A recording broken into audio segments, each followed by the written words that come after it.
Hi, my name's Sarah, and there is something that I want to tell you. I'm here to address the rumors. What's going on with my hands? Why do they look like this? Well, I have multiple lesions in my brain and in my spinal cord. Good God, why? For the past 2 years, I have been living undiagnosed with a disease called Multiple Sclerosis, or MS for short. Why have I decided to make a video about it? Having MS is not something that I want to hide. It was for a while. As of right now, I've gotten so much better, but I still have numbness and mobility loss in my hands, which makes working with your hands, as I do, a bit difficult. So before I decided to take some time off of school, I found myself very nervous or embarrassed that my classmates or professors would find out that I was diagnosed with this disease and that it could have limitations, although temporarily in my case, on my hands. I was worried that they would think I would be less of a clinician or less capable of being a doctor, and or even my future patients, thinking about if someone had found out that I had this disease. And these are stereotypes or stigmas that I am very not interested in perpetuating. What most people don't know is that the complications of MS are usually temporary. All providers are apt to come across, on occasion, injury, a broken toe, a cut hand, and what matters most to me is that I know that I would never, ever knowingly put a patient in danger, and that I would take the proper precautions if something like this were to happen again, to take the time, heal, refer, and then once I am healed, continue normally. So really, in any kind of career, the stigma of having disability, or in my case, the potential to have disability in the future, should not be something that limits what I can do in my practice, or my life, or my goals. The second main reason that I wanted to make this video is for little girls like me, because something that was so helpful to me is hearing stories when I have told people. They go, oh, my sister's girlfriend has MS and she is thriving.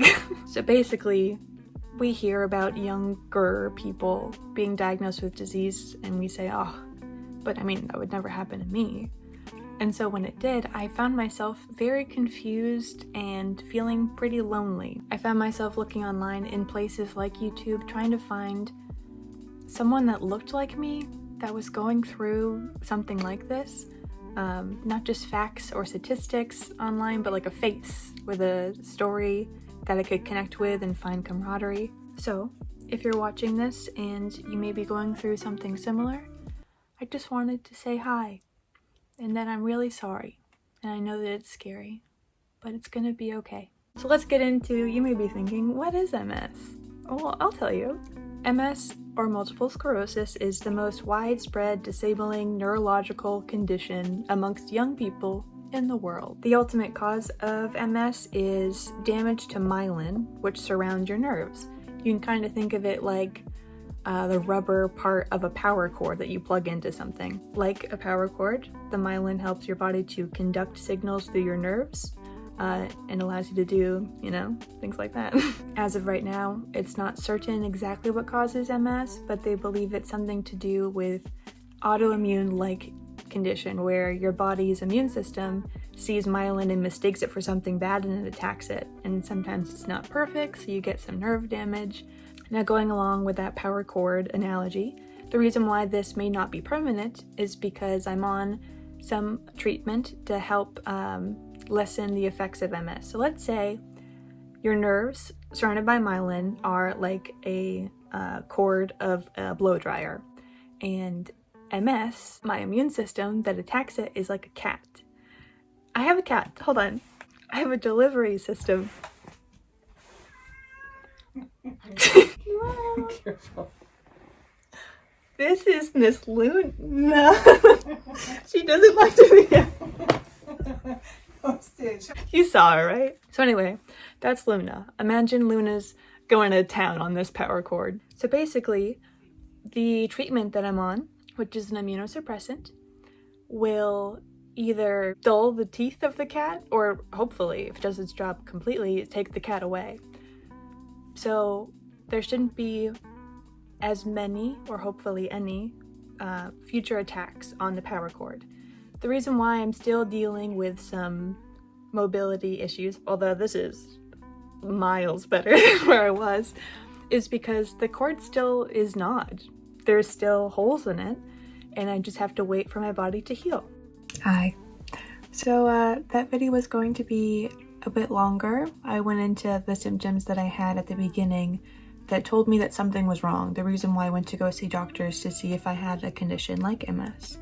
But I figured that it might be best to keep those videos separate. So if that's something you're interested in, if that's something that you want to compare to your own MS story, or just to see what it's like, then you can feel free to click on that one afterwards. But I just wanted to keep this one a bit short and sweet about what MS is and how symptoms can affect certain people, because I also want to say this: if anything in this video had scared you, I have yet to meet one person with an MS story exactly like mine.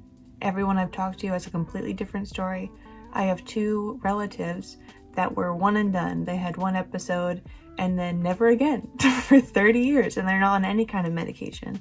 So there's so much variety in what can happen with MS. But one thing we know is that it helps to have people like you telling you their story so you can feel less alone. So I'm going to separate this footage into a different video about my first MS symptoms, when things started to seem not normal, like when I was really exhausted by heat, or I had some paralysis in my face, and vision problems and trouble walking, things like that. And then in a different one, I'll go into what happened when my symptoms got worse after that. But spoiler alert, we're here. Genuinely, my only residual symptoms at this moment are numbness and kind of some mobility loss in my hands. It's mostly this one, but still miles ahead of where I was. I can do this now. So it's really cool to me. I can put my hair up.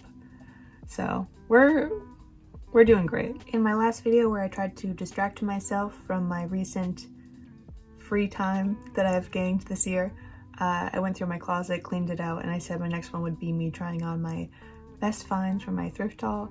I'm not in that apartment right now, so that video will come when I go back there at the end of this month.